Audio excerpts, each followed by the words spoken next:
പ്രിയപ്പെട്ട പ്രേക്ഷകർ, ഈ കഴിഞ്ഞൊരു ദിവസം ഞാൻ വസുദേവ് കൃഷ്ണ എന്നൊരു കുട്ടി മമ്മൂട്ടിയുടെ ഒരു ചിത്രം വരച്ചിരിക്കുന്നു. ആ ചിത്രം അദ്ദേഹത്തിന് സമ്മാനിക്കാൻ താല്പര്യപ്പെടുന്ന രീതിയിലൊരു സ്റ്റോറി നമ്മൾ സംപ്രേഷണം ചെയ്തിരുന്നു. ബ്രഹ്മയുഗം എന്ന സിനിമയിൽ മമ്മൂക്ക അവതരിപ്പിച്ച കൊടുമൺ പൂറ്റി എന്ന കഥാപാത്രത്തിൻ്റെ ചിത്രമാണ് ഈ വസുദേവ് കൃഷ്ണ വരച്ചത്. നമ്മുടെ തന്നെ എക്സിക്യൂട്ടീവ് എഡിറ്റർ KR ഗോപികൃഷ്ണൻ്റെ മകനാണ് ഈ വസുദേവ് കൃഷ്ണ. വളരെ നല്ല ചിത്രമാണെന്ന് തോന്നി. അപ്പോൾ ഞാൻ മമ്മൂക്കയോടൊന്ന് ഈ കാര്യം ഒന്ന് അഭ്യർത്ഥിച്ചു, ഈ ചിത്രം ഒന്ന് ഏറ്റുവാങ്ങണമെന്ന്. ഇന്നലെ അതിനൊരു സന്ദർഭമുണ്ടായി. കൊച്ചിയിലെ ഹോട്ടൽ ക്രൗൺ പ്ലാസയിൽ വെച്ച് ഈ ടർബോ സിനിമയുടെ റിലീസിങ്ങുമായി ബന്ധപ്പെട്ട് അദ്ദേഹം നടത്തിയ മാധ്യമ സമ്മേളനത്തിന് ശേഷം ഈ ചിത്രം മമ്മൂക്കയ്ക്ക് സമ്മാനിക്കാൻ വസുദേവ് കൃഷ്ണയ്ക്ക് കഴിഞ്ഞു. വസുദേവിന് വലിയ സന്തോഷമായി. പക്ഷേ വളരെ വളരെ നൊബിലിറ്റിയോടെ മമ്മൂക്ക പെരുമാറിയത് തന്നെ ഈ കുടുംബത്തെ വല്ലാതെ സന്തോഷിപ്പിച്ചു.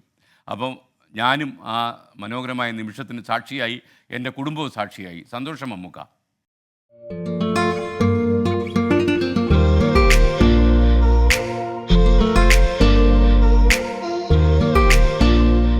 ഒറിജിനലിനെ വെല്ലുന്ന മമ്മൂട്ടി ചിത്രമാണ് വസുദേവ് കൃഷ്ണയുടെ ക്യാൻവാസിൽ പിറന്നത്.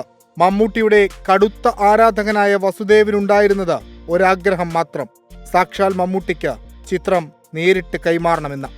മമ്മൂട്ടിക്ക് ചിത്രം നേരിട്ട് കൊടുക്കണം എന്നാണ് വസുദേവിൻ്റെ ഏറ്റവും വലിയ ആഗ്രഹം. മമ്മൂക്കയുടെ ഒരു അവസരം കാത്തിരിക്കുകയാണ് വസുദേവ്. മമ്മൂക്ക ഇക്കാര്യം ശ്രദ്ധിക്കുന്നു എന്നാണ് ഞാൻ വിശ്വാസം.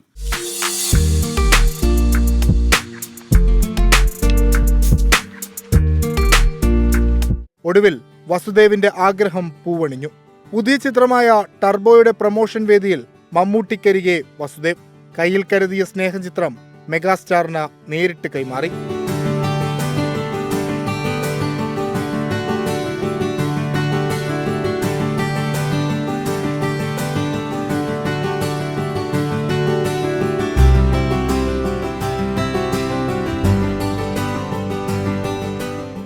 എക്സിക്യൂട്ടീവ് എഡിറ്റർ KR ഗോപികൃഷ്ണന്റെ മകനും കൊച്ചി ക്യാമ്പ്യൻ സ്കൂളിലെ 10ാം ക്ലാസ് വിദ്യാർത്ഥിയുമാണ് വസുദേവ് കൃഷ്ണ.